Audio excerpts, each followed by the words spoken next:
अब यो budget session हेर्नुहोस्, फर्स्टमा त हामी सारा सिक्किमे जनतालाई चाहेको थियो कि एउटा लाइभ होस्, हामीले पनि हेर्नु पाओस् बजेट। तर अहिलेको सरकार कुनै किन हो, किन डराएर यो लाइभ गरेन, किन टेलिकास्ट भएन, लाइभ हामीले हेर्नु पनि सकेनौँ।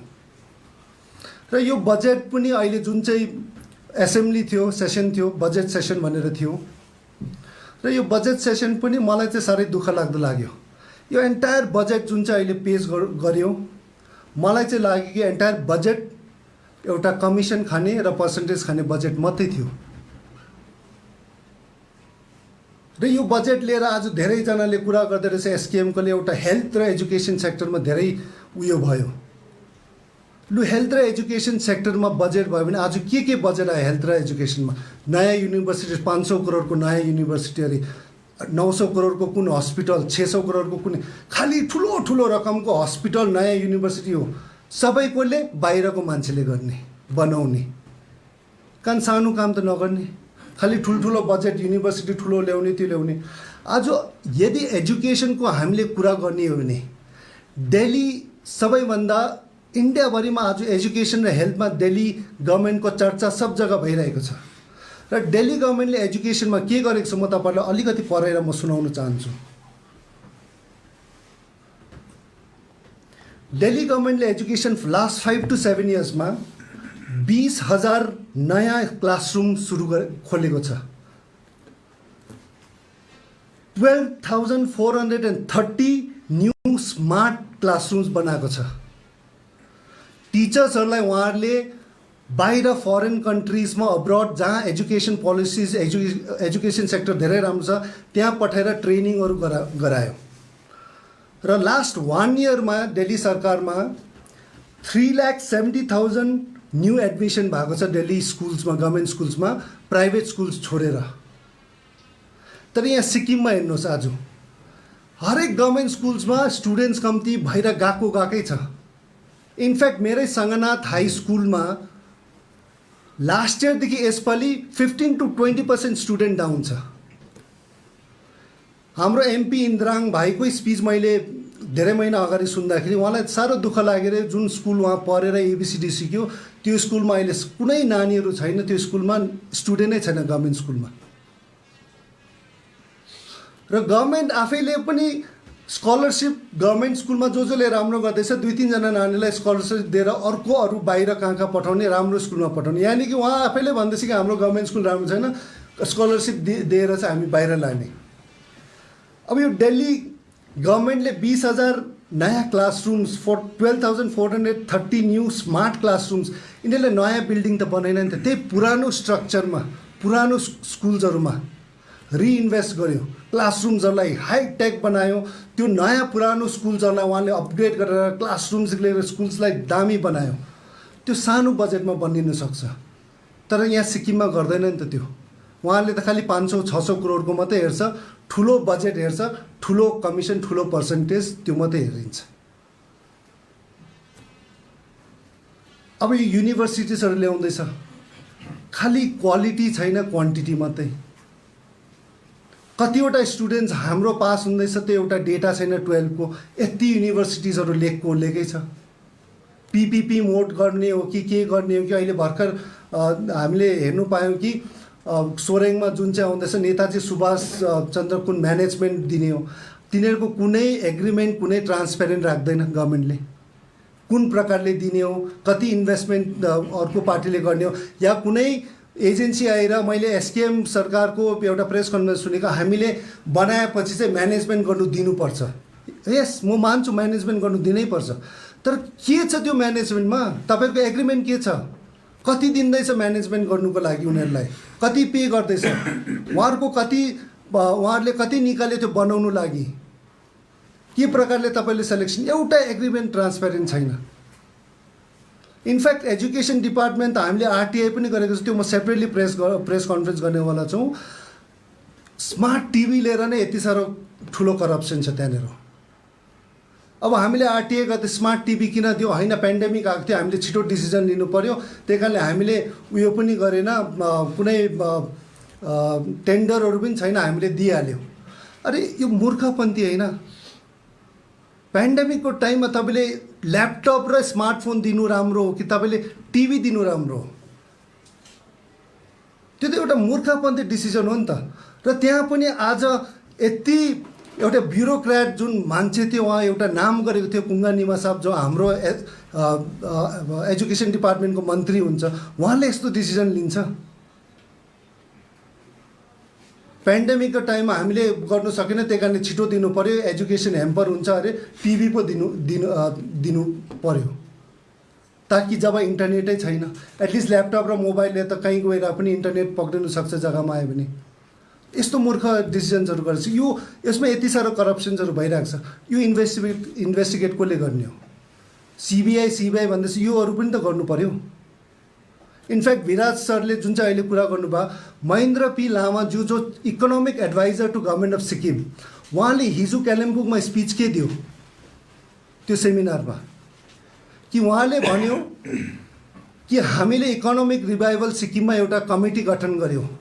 त्यसमा मुख्यमन्त्रीले भन्यो, उहाँकै मुखदेखि है यो, मैले र विराज सरले भनेको होइन, उहाँको मुखदेखि भन्यो कमिटी गठन गर्नुहोस् तपाईँहरू, के लाग्छ, फार्मर्सलाई के लाग्छ, हाम्रो टुरिज्म सेक्टरलाई के ह्याम्पर भयो, कसरी गर्नुपर्ने हो, कति पैसा लाग्छ, हाम्रो चालक दाजुभाइ ट्याक्सी ड्राइभर्सहरूलाई कति इफेक्ट पर्यो, उहाँहरूलाई कति प्याकेज दिनुपर्ने हो, तपाईँले एउटा पैसा पनि प्याकेज लेख्नुहोस्। र महेन्द्र पी लामाज्यूको त्यो स्पिचमा क्लियरली छ कि हामीले एउटा राम्रो प्याकेज बनायौँ, हामीले राम्रो एउटा प्रपोजल बनाएर सीएम साहब पीएस गोले साहबले त्यो finance minister government of India र पीएम नरेन्द्र मोदीज्यू पीएम प्राइम मिनिस्टर लगेर देखायो र ठुलो प्याकेज, मोटा प्याकेज लिएर आयो। यो मोटा प्याकेज कहाँ गयो कसैलाई थाहा छैन। यो एसेम्ब्लीमा किन भन्दैन फाइनेन्स मिनिस्टरले? उहाँ पीएस गोले साहब हुनुहुन्छ। उसको इन्भेस्टिगेसन सिबिआईले गर्छ कि गर्दैन? कति पैसा लिएर आयो? पेन्डेमिक कोभिड हुने मान्छे मरिरहेको छ, उहाँहरूको नाममा पनि पैसा लिएर भ्रष्टाचार गर्दैछ यो सरकारले। यो शरमलाग्दो कुरा होइन सिक्किमको लागि? कोही मान्छे आफ्नो आमा बाउ दाजुभाइ खसिरहेको छ पेन्डेमिकको टाइममा, ट्याक्सी ड्राइभर्सहरू हाम्रो चालक दाजुभाइ टुरिज्मले इफेक्ट भएर घर चलाउनु नसकिरहेको छ, फार्मर्सहरू आफ्नो बेच्नु सकेको छैन, उहाँहरूको नाममा प्याकेज बनाएर प्राइम मिनिस्टरकोमा गएर फाइनेन्स मिनिस्टरकोमा गएर सिएम साहबले एउटा मोटा प्याकेज लिएर आयो उहाँहरूको नाममा। उहाँहरूले एउटा पैसा पाइन, त्यो पैसा त्यतिकै हरायो, गायब। यो पैसा कहाँ गयो? यो त सिबिआई इन्भेस्टिगेट गर्नु पऱ्यो नि त। इनफ्याक्ट अहिले हामीले यो वेस्ट पोइन्ट स्कुलकै जुन चाहिँ ट्याक्सी कारपार्क भन्दैछ, यसको एग्रिमेन्ट हामीले पाउनै सकेको छैन। के एग्रिमेन्ट छ यो प्राइभेट कम्पनीसँग जुन मित्तल टावर्स बनाउँदैछ? त्यसमा क्लियर छ 4 फ्लोर, यसमा 14 फ्लोर्सको कुरा छ, 11+3 को उनीहरूको 14 फ्लोर्सको कुरा छ। त्यसमा कार पार्क 3-4 तला कार पार्क छ, सपिङ मल पनि छ। त्यसको बादमा अर्को चाहिँ 5 स्टार होटल र कसिनो विथ स्विमिङ पुल। यसको एग्रिमेन्ट हामीले पाएकै छैन। अब त्यो 3-4 तला ट्याक्सी स्ट्यान्ड, कार पार्किङ भन्दैछ, तर त्यो एग्रिमेन्टमा लेखेको छ यो चाहिँ हामी ट्याक्सी स्ट्यान्ड बनाउने हो, यो चाहिँ राङका ट्याक्सी स्ट्यान्डलाई दिनुपर्ने हो, रिनक ट्याक्सी स्ट्यान्डलाई दिनुपर्ने हो कि सिलगढी, त्यहाँ एग्रिमेन्टमा लेखेको छ। त्यो कार पार्क त त्यहाँ तपाईँहरूको क्यासिनो प्लेयर र सपिङ मल गर्ने र 5 स्टार होटल बस्नेहरूले पो कार पार्क पाउँछ त्यहाँनिर। कुनै एग्रिमेन्टमा त्यहाँनिर आरिथाङको जुन घरहरू छ त्यहाँनिर 2टा फ्लोर आरिथाङको त्यहाँ रेसिडेन्सलाई हामी कार पार्क दिन्छ लेखेको छ त्यसमा? मलाई थाहा छैन।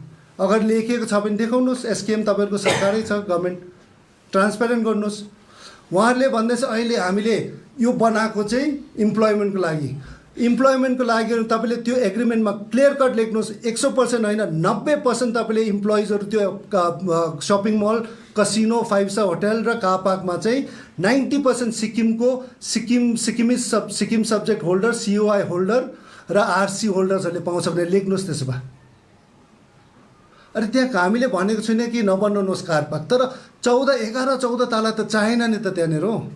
तपाईँ सपिङ मल बनाउनुहोस्, कार पार्क बनाउनुहोस्, 5-6 तलामा आउँछ त, जुन चाहिँ गभर्मेन्ट अफ सिक्किमको नर्म्समै छ।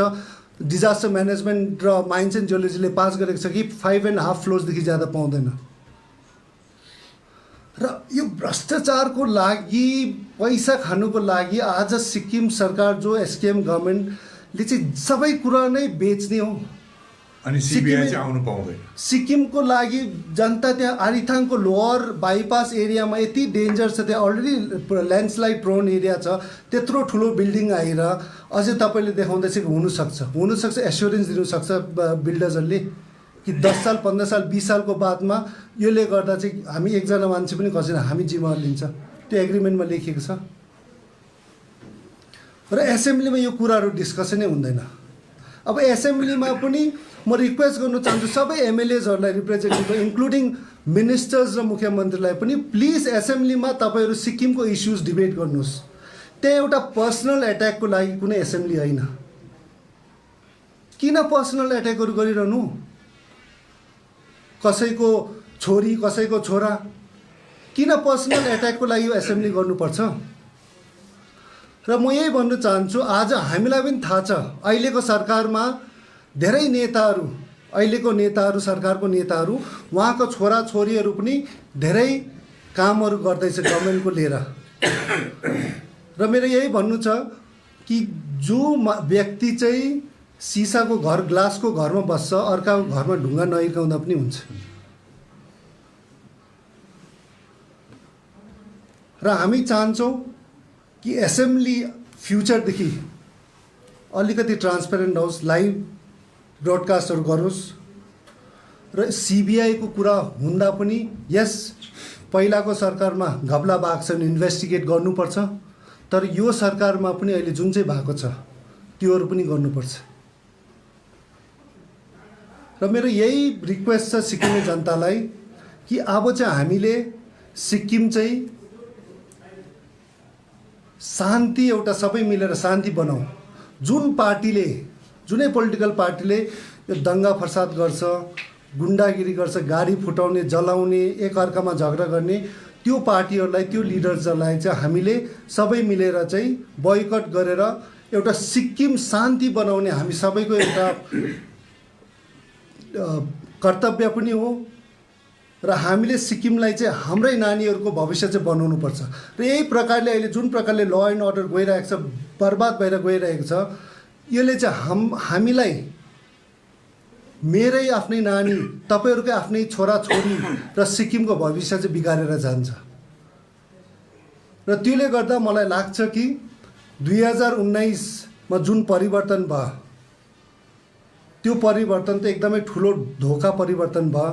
त्यो परिवर्तन सिक्किम बेच्ने मात्रै परिवर्तन भयो। सरकार आएकोदेखि नै 6 महिनाको भित्रमै 2 सिट बेचेर गयो। त्यसको बादमा कति हेरिटेज प्रपर्टीदेखि लिएर राम्रो राम्रो प्रपर्टिजदेखि लिएर सबै बेच्नेमा मात्रै गइरहेको छ। इनफ्याक्ट यति साह्रो लो लेभलमा गयो, एसकेएमको नेताहरू स्कुलको एउटा रुख पनि छोडेन, त्यो पनि चोरेर काटेर त्यस्तो अवस्थामा गइसकेको छ। रुख, ढुङ्गा, माटो, बलुवा केही छोडेको छैन, सब बेचेर। र त्यसले गर्दा अब हामी सबै मिलेर 2024मा राम्रो परिवर्तन, असली परिवर्तन हामी ल्याउनुपर्छ, जसलाई सिक्किमलाई हामी बचाउने परिवर्तन, सिक्किमलाई हामी बनाउने परिवर्तन र सिक्किमलाई हामी महान बनाउने परिवर्तन। यो चाहिँ हामी र हाम्रो सिक्किमे र सिक्किमिजको भविष्यको लागि 2024को परिवर्तन चाहिँ एउटा महान सिक्किम बनाउने र सिक्किम बचाउने परिवर्तन गर्नुपर्छ।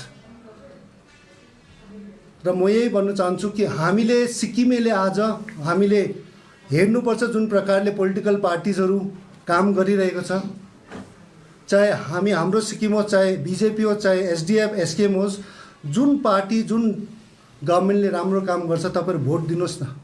आज म आफै पनि या विराज सर, हामी सब आफ्नो लागि त राजनीति गरेको होइन, सिक्किम राम्रो बनाऊ भनेर। जुनै पार्टीले राम्रो गर्यो भने त हामी मान्छौँ नि त। त्यसले गर्दा आज सिक्किमे हामी सबैको एक एकजनाको एउटा रेस्पोन्सिबिलिटी छ कि सिक्किम बनाउनुपर्छ, सिक्किम बचाउनुपर्छ। र आज देखिरहेको छ पुरा इस्युजहरू भइरहेको छ, पिपिएस त्यहाँनिर डिस्कस भएकै छ, भोलि के उनलाई सिक्किमलाई लिएर पनि। र त्यसले गर्दा चाहिँ हामी आफ्नो सिक्किम आफै बचाउँ, आफै राम्रो बनाऊ। यस एउटा राम्रो सिक्किम र एउटा रोल मोडल सिक्किम हामीले, जुन पपुलेसन छ, जुन लोकेसन छ, जुन इकोनोमी छ, जुन टुरिज्म छ, हामीले सिक्किमलाई चाहिँ आत्मनिर्भर सिक्किम बनाउन सक्छ। र हामी यो प्रमिस गर्न सक्छौँ कि युवाहरू र नारीहरूलाई हामी भोलिको लिडर्स बनाउँछौँ। यो झन्डा बोकेर गाडी जलाउने, गाडी फुटाउने, नारा लगाउने त्यो राजनीति हामी गर्न चाहन्नौँ र हामी सबै सिक्किमे मिलेर त्यस्तो राजनीति चाहिँ जुनै पार्टीले गर्छ हामीले त्यो राजनीतिलाई चाहिँ त्यो पार्टीलाई हामी बोयकट गरेर 24 चाहिँ विराज सरले जुन भन्नुभयो एउटा रेस्पोन्सिबल सिटिजन हामी सिक्किमे भएर अलिकति सोचेर सम्झेर राम्रो सिक्किम र सिक्किम बचाउने राजनीति गरौँ र 24 चाहिँ सिक्किम परिवर्तन चाहिँ असली परिवर्तन गरौँ। यो हाम्रो सिक्किम पार्टीको तर्फदेखि र मेरो तर्फदेखि सबै सिक्किमेलाई रिक्वेस्ट छ। Thank you.